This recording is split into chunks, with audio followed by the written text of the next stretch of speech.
7 বছর আগে বিয়ের আসরে ফেলে আসা নিজের স্ত্রীকে 7 বছর পর নিজের সামনে থেকে চমকালো সৌহার্দ্য। বিস্ময়ে হতবাক সে। বাবা মায়ের জেদে বিয়ে করলেও বিয়ের পর বাড়ি ছাড়তে সময় নেয়নি সে। বিয়ের পরই ফ্ল্যাটে করে দেশ ছেড়েছিল।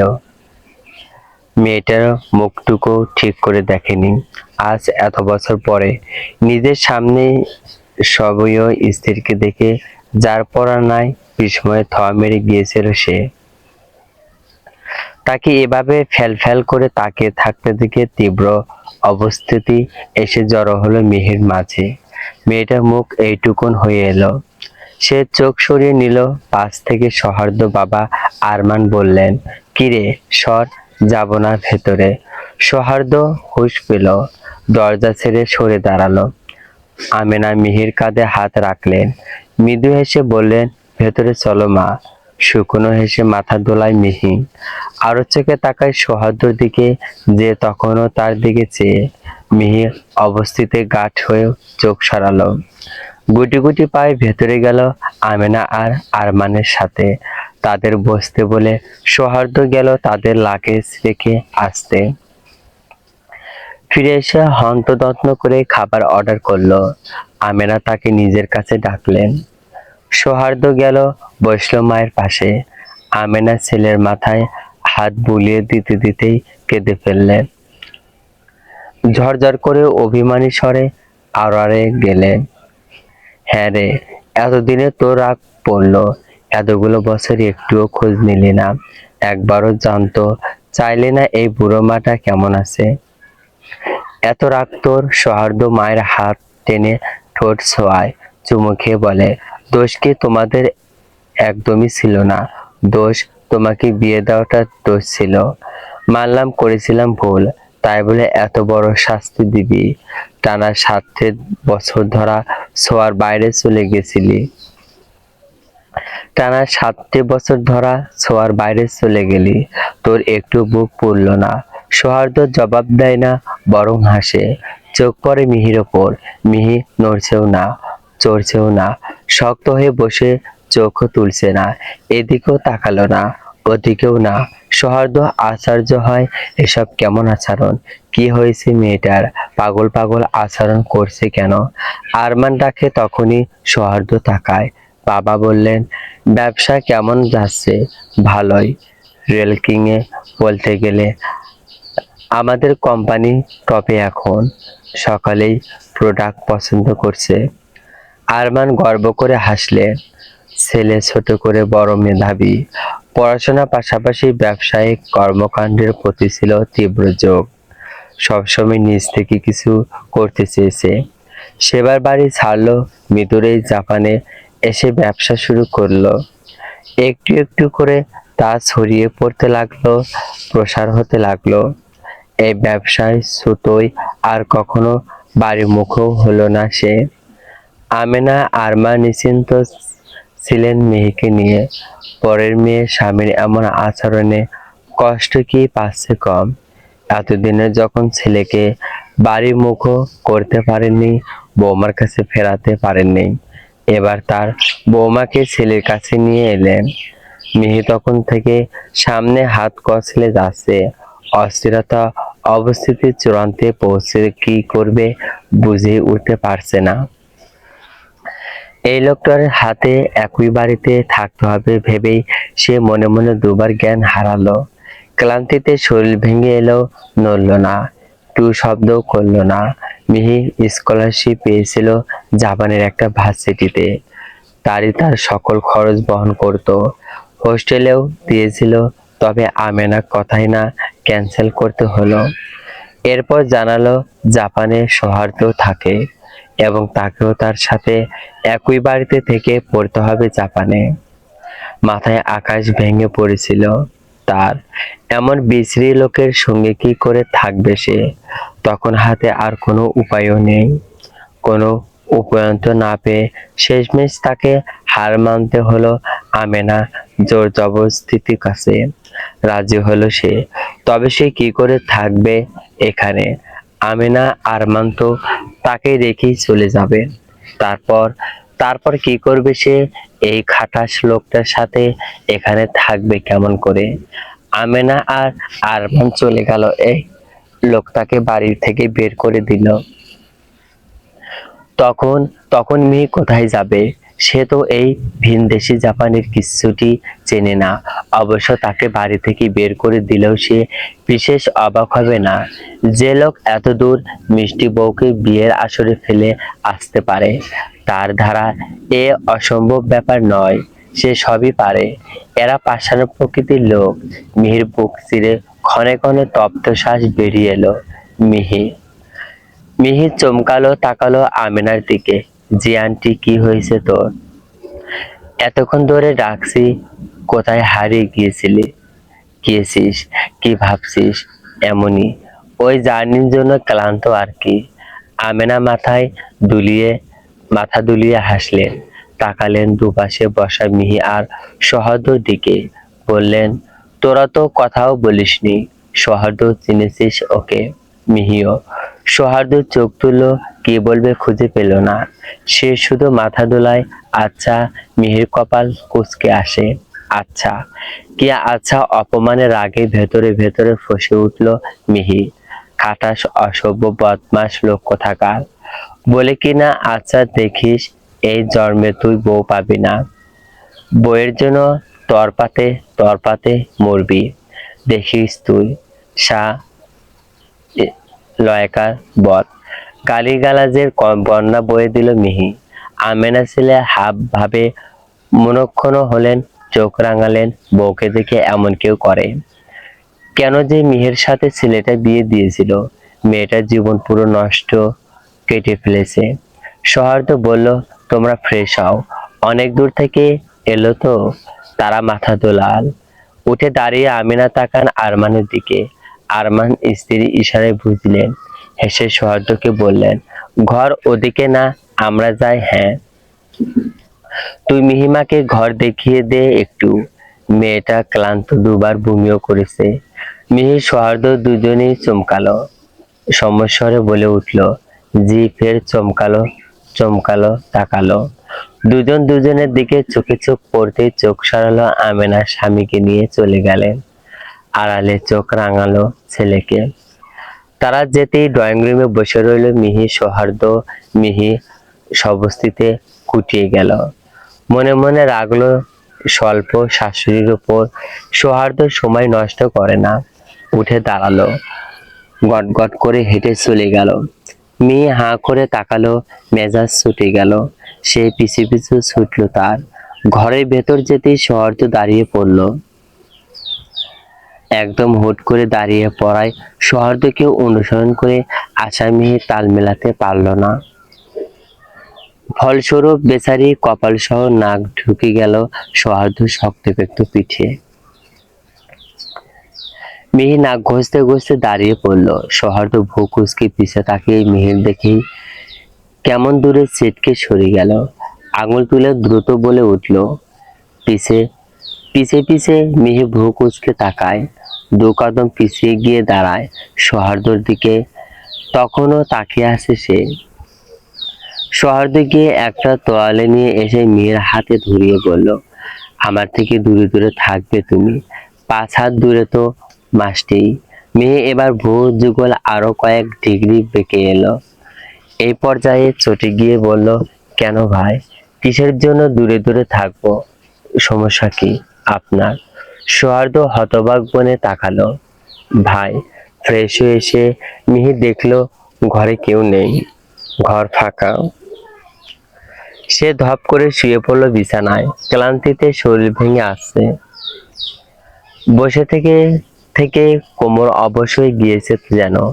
নরচরণের বেগ পোহাতে হচ্ছে। সে শব্দ শ্বাস ফেলল।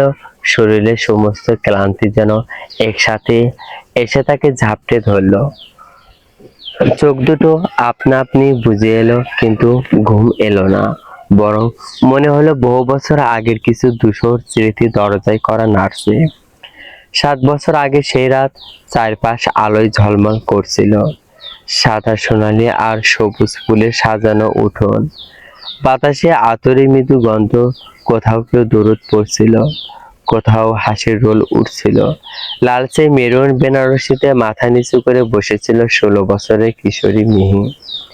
তার আঙ্গুল কাঁপছিল শরীর, নাক বেয়ে ঘাম ছুটছিল, বারবার দোপাট্টার কিনারা মুঠোয় চেপিয়ে ফেলছিল যে। বুকের ভেতরটা কেমন অচেনা অনুভূতিতে ভরেছিল, লজ্জা, ভয়, অজানা ভবিষ্যতের কৌতূহল।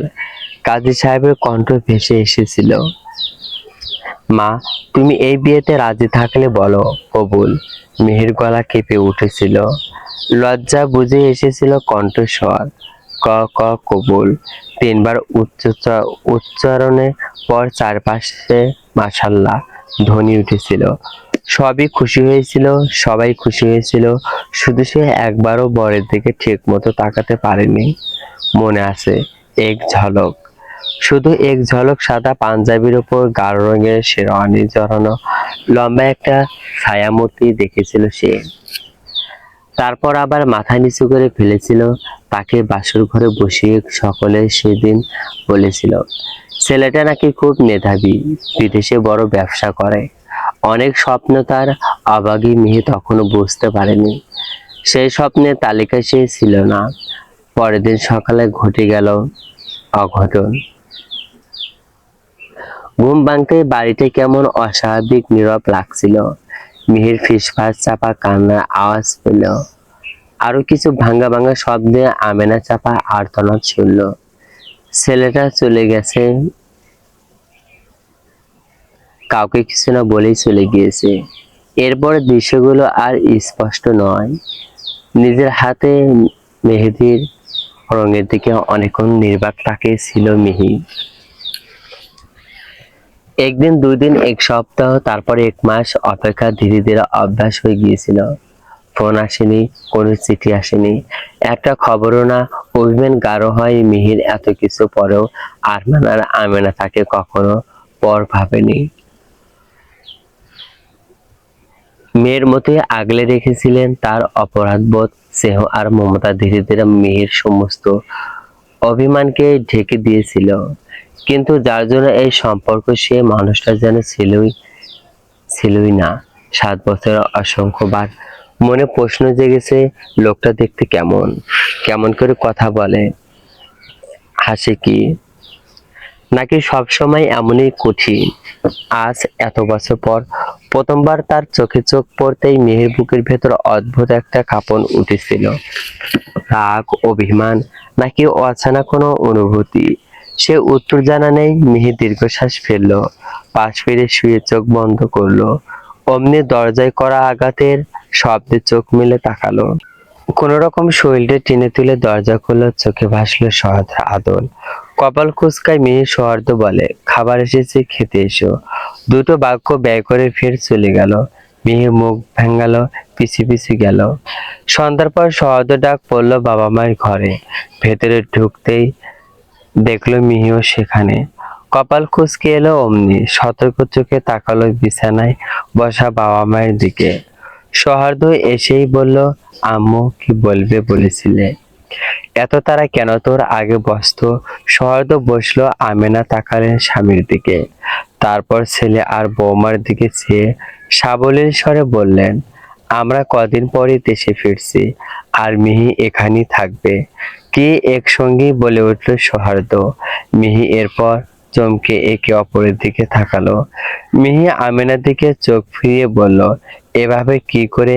মানে আমি একা একা এখানে? মিহি থেমে গেল, কিছু বলতে পারল না। আর সৌহার্দ্য বলল, এত তাড়াহুড়ো কিসের? কটা দিন ঠিক মতো থেকে তারপর তারপর যাও। আমেনা ভ্রু বাঁকিয়ে তাকালেন।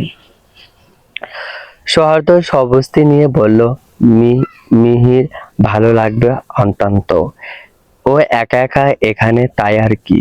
আরমান সাহেব এবার বসে বলল, তুমি এত ওর জন্য ভাবছো কবে থেকে? মুখের উপর এমন করে বলে নিজেও অস্বস্তিতে পড়ে গেলেন। সৌহার্দ্য বিবৃত বোধ করলো। মিহিও চমকেছে টের। পরিস্থিতি সামাল দিতে এবার আমেনা বললেন, নিজের বাড়ি রেখে এখানে আমার মন টানবে না। তাছাড়া সাফিনও এখানে একা রহিমের কাছে। পরীক্ষা চলছে বিধায় আনতেও পারেনি ওকে। মিহির পড়াশোনার ব্যাপার স্যাপার, ক্যারিয়ারের কথা, তাই এখানে এসে ওকে নিয়ে যেতে। আশা করি তুমি এমন কিছু করবে না যাতে আবারও আমাদের মান ইজ্জত ক্ষুণ্ণ হয়। সৌহার্দ্য আশ্চর্য হলো, আম্মু কেমন কথা বলছো এসব? আমি কিছু এমন কেন করব? সেটাই মনে থাকে যেন। সৌহার্দ্য শ্বাস ফেলতে নিল, তখনই তার শ্বাস আটকে দেওয়ার মতো কথা বলে উঠলেন আরমান সাহেব। মিহি অ্যাডমিশন নেওয়ার পর তুমি ওকে আমাদের অফিসে ইন্টার্ন হিসাবে নিয়ে নাও। যদি চাই তবে এক্সপেরিয়েন্স জন্য হলেও সে ফিউচারে ভালো জায়গায় ভালো পজিশনে জব করতে পারবে। সৌহার্দ্য পানি টানি ছাড়াই বিস্ময়টা খেয়ে বসলো। চরম আশ্চর্য হয়ে জিজ্ঞেস করলো, হ্যাঁ ইন্টার্ন? মিহিও বেশ চমকেছে। প্রথমে একই বাড়ি, তারপর একই ওয়ার্ক প্লেস। কখনো না, মিহি মরে গেলেও এই সিদ্ধান্ত মানতে পারবে না। তবে থামাতে হবে তো। সে বলে উঠল, এখনই এসবে কি দরকার আঙ্কেল? এখন আগে ভালো করে পড়ায় ফোকাস করি, তারপর। তার কথা শেষ হওয়ার আগে আমেনা বলে উঠল, তুমি থামো, না করো না। এখন থেকে ইন্টার করলে কাজও শিখতে পারবে, পড়াশোনায় হেল্প হবে, ইজি হবে। মিহি প্রশ্ন ফাঁসাতে সে পুরোপুরি না চেয়ে আরো চোখে চাইল সৌহার্দ্যের দিকে। সৌহার্দ্য তার দিকে তাকিয়েছিল, চোখে চোখ পড়তে মিহির চোখ ফিরিয়ে নিল। তীব্র অস্বস্তিতে যখন সে জর্জিত, তখন সৌহার্দ্য গম্ভীর গলায় বলে উঠল, ঠিক আছে, যা বলবে। মিহি তৃতীয় দফায় চমকে তাকায়। আরমান সাহেব হেসে উঠলেন। সৌহার্দ্য মেয়ের দিকে শান্ত দৃষ্টি নিক্ষেপ করে তাকে নীরবে নিভৃতে ক্ষতবিক্ষত করে বেরিয়ে গেল ঘর থেকে। মিহি চোখ খিচিয়ে নিল, এখন একে সহ্য করবে কি করে সে মামুদ জানে। এরপরে সময়গুলো কেটে গেল খুব দ্রুত। চোখের পলকে আমেনা এবং আরমান সাহেব রওনা হবে আজ বাংলাদেশের উদ্দেশ্য। কিছুক্ষণ পরে ফ্লাইট সময় নিয়ে আমেনা গুছিয়ে নিচ্ছেন প্রতিটি জিনিসপত্র। আরমান সাহায্য করছেন, পাশে বসে তুলে দিচ্ছেন শাড়ি সহ অন্যান্য সরঞ্জাম। মিহি ঘরে কোণে চুপটি করে বসে মুখ পানছে। তার দিকে আরো চোখে তাকালেন আমেনা। পরপরই চাইলেন স্বামীর দিকে। আরমান তা দেখে ডাকলেন, মিহি, মা এদিকে এসো। মিহি গুটি গুটি পায়ে এগিয়ে এলো আরমানের পাশে বসতে। আরমান তার মাথায় হাত রাখলেন, আদুরে ভঙ্গিতে হাত বুলিয়ে বললেন, আমরা আবার আসবো তো? এত মন খারাপ করলে কি আর চলে? কেন যাচ্ছে এত তাড়াতাড়ি? আমি একা কি করে থাকবো? ও মা, একা কোথায়? সৌহার্দ্য আছে যে। আমার ছেলেটা কি ইউনিডিজিবল তোর কাছে? ওকে চোখে পড়ছে না? মিহির মুখ চুপসে গেল। বিড়বিড় করে বলল, খাটাসটা আবার মানুষ নাকি? সরীসৃপের মতো সে অসহ্যকর। আরমান আমেনা ভয়ে শুয়ে ফেললেন, উভয় শুয়ে ফেললেন। হাসলেন মুখ চেপে। আমেনা গম্ভীর গলায় বললেন, স্বামীকে কি অমন বলতে আছে? মেয়ে আড়ালে মুখ বাঁকালো, বলল, বউ মানে না আমার স্বামী। ওসব স্বপ্ন আন্টি, কি সব স্বপ্ন? বলতে বলতে ঘরে ঢুকলো সৌহার্দ্য, দুই হাতে বেশ কটা প্যাকেট। মিহি চমকায়, দরজায় চোখ পড়তেই ফিরিয়ে নেয়। তাতে জিহ্ব কাটে, লোকটা শুনতে ফেললো বুঝি। সৌহার্দ্য ঘরের মাঝামাঝি এসে প্যাকেটগুলো টেবিলের ওপর রাখলো। তার পরনে নেভি ব্লেজার আর সাদা শার্ট। ঘড়ির কাঁটায় তখন বেরোনোর তাড়া। তাদের এয়ারপোর্টে ড্রপ করে মিহিকে নিয়ে সোজা অফিসে যাবে। মিহির চোরের মতো মুখ করে চোখ ফিরিয়ে নেওয়াটা তার নজর এড়ালো না। সে আরমান সাহেবের দিকে তাকিয়ে শান্ত গলায় বলল, বাবা, তোমাদের জন্য ড্রাই ফ্রুটস নিয়ে এসেছি। মায়ের এখানকার চা খুব পছন্দ হয়েছিল, তাই গ্রিন টিও এনেছি কিছু। আমেনা বেগম ছেলের দিকে চেয়ে তৃপ্তির শ্বাস ফেললেন। বেঁচে থাক বাবা, নিজে খেয়াল রাখিস। আর তিনি একটু থেমে মিহির দিকে চোখ ইশারা করলেন। মিহির দিকে খেয়াল রাখিস, ও কিন্তু এ দেশের রাস্তাঘাট কিচ্ছু চেনে না। সবটা তোর ওপর। সৌহার্দ্য একবার আরো চোখে মিহির দিকে তাকালো। মিহি তখনও মেঝের দিকে তাকিয়ে নখ খুঁটছে, পারলে অদৃশ্য হয়ে যেত তখন। সৌহার্দ্য পকেটে হাত গুজে গম্ভীর গলায় বলল, রাখবো আম্মু, তোমরা তৈরি হও, নিচে গাড়ি রেডি, একটু জলদি বেরোতে হবে, তাড়াতাড়ি করো। ঠিক আধা ঘন্টা পর টোকিওর হানেদা এয়ারপোর্টের ডিপারচার লাউঞ্জের সামনে এসে দাঁড়ালো সৌহার্দ্য মার্সিডিজ। আমেনা বেগম যখন ট্রলি গুছিয়ে নিচ্ছিলেন, মিহির বুকের ভেতরটা তখন হু হু করে উঠল। গত 7টা বছর এই মানুষ দুটোই তো তার বাবা মা সেজে আগলে রেখেছিল। আজ এই অচেনা ভিনদেশি প্রবাসী তাকে এই পাষাণ লোকটার বিস্মৃত রেখে তারা চলে যাচ্ছে। আমেনা বেগম মিহিকে বুকে জড়িয়ে ধরলেন। মিহি আর ধরে রাখতে পারল না, তার চোখের কোণে বেয়ে 2 ফোঁটা জল গড়িয়ে পড়ল আমেনার কাঁধে। আমেনা তার পিঠে চাপড়ে ফিসফিস করে বলল, কাঁদো না মা, শক্ত হও। ছেলেটা আমার বড্ড একগুঁয়ে, কিন্তু মনটা খারাপ না, তুই একটু মানিয়ে নিস। হ। মিহি মাথা দোলায়। আমেনা তার কপালে চুমু খেলেন। আরমান সাহেব সৌহার্দ্যর কাঁধে হাত রাখলেন। আছি রে বাবা, মিহি খেয়াল রাখিস। সৌহার্দ্য বাবার হাত ছুঁয়ে বলল, সাবধানে যেও, পৌঁছালো ফোন করো। কাচের স্বয়ংক্রিয় দরজার উপরে যখন আরমান আর আমেনা বেগমের অবয়ব দুটো মিলিয়ে গেল, মিহি তখনও সেদিকে অপলক তাকিয়ে রইল। তার মনে হলো তার শেষ আশ্রয়টুকু বুঝি হারিয়ে গেল। হ্যাঁ, হা হা করে আর কতক্ষণ দাঁড়িয়ে থাকবে? চলো, আমার অফিসে যেতে হবে। পেছন থেকে সৌহার্দ্য শীতল কণ্ঠস্বর ভেসে এলো। মিহি ঝট করে চোখের জল মুছে ঘুরে দাঁড়ালো। সৌহার্দ্য চোখে চোখ রেখে তপ্ত গলায় বলল, আপনার গাড়িতে যাওয়ার কোনো শখ আমার নেই, আমি ট্যাক্সি বা ট্রেনে ধরে চলে যাব। সৌহার্দ্য একটু বাঁকা হাসলো, তার অহংকারে চাউনি ফিরে এলো ফের।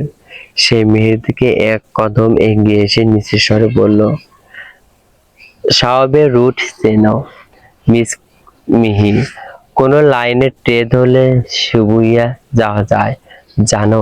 ট্যাক্সি ভাড়া কত ইয়েন হয়? সে ধারণা আছে, যদি না থাকে তবে বোকামি বন্ধ করে গাড়িতে ওঠো। আমার সময় খুবই মূল্যবান, আমিও অযথা সময় নষ্ট করা পছন্দ করি না। কথাটা বলে সৌহার্দ্য লম্বা পা ফেলে গাড়ি থেকে এগিয়ে গেল। মিহির আগে কাঁপতে কাঁপতে তার পিছু পিছু গেল। মনে মনে চিৎকার দিয়ে বলল, আল্লাহ, এই অসভ্য লোকটাকে সহ্য করার ধৈর্য আমায় দাও প্লিজ। নিরুপায় হয়ে সে ব্যাক সিটের দরজা খুলে ধপ করে বসে পড়ল। সৌহার্দ্য তা দেখে ভ্রু বাঁকালো। ততক্ষণ ডাইনি ড্রাইভিং সিটে বসতে বসতে গম্ভীর গলায় বলে, সামনে এসো। মিহি সিটে মাথা হেলিয়ে চোখ বুজে বসেছিল। এভাবে ঠিক আছি আমি ঠিক নেই। মিহি চোখ খোলো, কপাল কুঁচকে তাকায়। মানে, আমি কারো ড্রাইভার নই মিহি। এভাবে আকার ইঙ্গিতে অপমান করার কোনো মানেই হয় না। সামনে এসো, এক কথায় একবার বলতে পারবো না। মিহি হতবুদ্ধির মতো তাকালো। ব্যাক সিটে বসে গাড়ি যে চালাবে, তাকে ড্রাইভার হয়ে যেতে হবে। মানলো সে এমনই হয়। তবে এখানে এত বেশি কথা বাড়ানোর কিছু দরকার, খুব দরকার। মিহি বিরক্ত চোখে তাকালো। একটা ছোট জিনিসকে এত দূর টানার মানে কি? মানে কিছুই না। যেটা বলেছি সেটা করো, না হলে এখানেই থাকো, আমি একা চলে যাচ্ছি। মিহি খ্যাপাটে চোখে তাকায়। গাড়ির দরজা খুলে সামনের সিটে বসে ধরাম করে দরজা লাগালো। রাগে ফুঁসছে সে। সৌহার্দ্য আরো চোখে তাকালো। গাড়ি স্টার্ট দিতে দিতে ফিসলে হাসলো। পরপরই তা মিলিয়ে স্বাভাবিক মুখে গাড়ি চালাতে মনোযোগী হলো। যদি গল্পটি ভালো লাগে অবশ্যই কমেন্টে জানিয়ে দেবেন। আপনাদের কমেন্ট পেয়ে গেলে পরবর্তী পার্ট দ্রুত আপলোড করার চেষ্টা করব। প্লিজ চ্যানেলটি সাবস্ক্রাইব করবেন, ভিডিওটি শেয়ার করবেন। Please subscribe to my channel.